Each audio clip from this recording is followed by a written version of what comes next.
In 2003, I died for 6 minutes. Heaven isn't what you think. At 15 years old, my heart stopped for 6 minutes on an otherwise ordinary afternoon.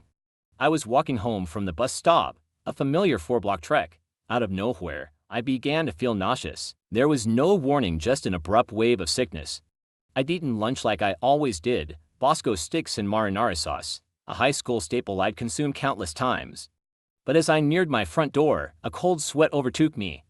Then, a strange fluttering sensation stirred in my chest, and beknownst to me, I was experiencing ventricular fibrillation.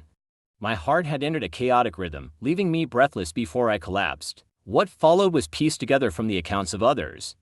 I crumpled in the middle of the road, narrowly avoiding being run over by a woman in a hatchback.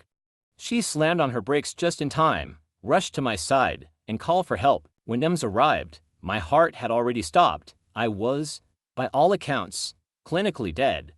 Paramedics worked tirelessly to revive me as they rushed me to the hospital. Somewhere along the way, their efforts jolted my heart back to life. That marked the beginning of a grueling recovery process. Weeks in the hospital, procedures like ablation, the implantation of a pacemaker, and an avalanche of medical debt. My heart, thankfully, has held up since then, but what haunts me isn't the aftermath of my physical condition. It's what I experienced during those 6 minutes. While my body lay lifeless, my consciousness transcended. I was no longer tethered to the earthly plane but had entered what I can only describe as the beyond. However, it was far from the serene, ethereal paradise I had been led to believe in. It began with light blinding, radiant, and all-encompassing. It was calming at first, almost welcoming. I felt as though I was being lifted upward, passing through intangible gates. Each one seemed to grant me access to a higher realm, though their purpose was unclear. Eventually, I arrived in a space devoid of dimensions, a realm that defies comprehension. It wasn't a place in the physical sense but a state of existence. While I struggled to grasp its nature, impressions flooded my consciousness. I wasn't alone, other presences surrounded me, and at first, I mistook them for angels. Having grown up in a Christian household, I expected a warm embrace from these beings. Instead, I was shackled, as though leashed by their power. Humiliation washed over me, followed by a terror I'd never known. These weren't the benevolent figures I'd envisioned, they were cold, cruel overlords.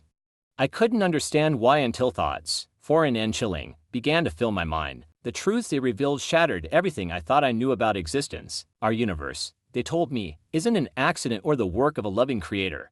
It's a construct, one of countless others, designed to cultivate souls.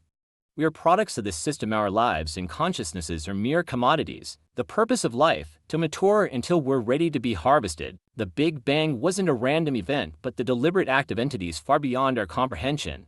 These beings, who crafted our universe, don't care for us. They are not gods but voracious creators who exploit the energy of our souls. When we die, our souls ascend not to a heavenly paradise but to their domain, where we serve as slaves. Time and space dissolve in that higher plane, leaving an eternity of servitude in their wake. During those 6 minutes, I experienced what felt like a lifetime of torment. One of the beings toyed with me, taking sadistic pleasure in my suffering. Physical pain pales in comparison to the anguish of the soul.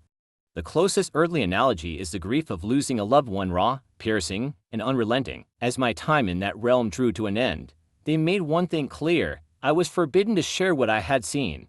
If I did, worse fates awaited me upon my eventual return. I tried to convince myself it was all a figment of my imagination, a hallucination born of trauma. But years later, I met someone who claimed to have seen God during a near-death experience. When I confronted him about the truth, he hesitated.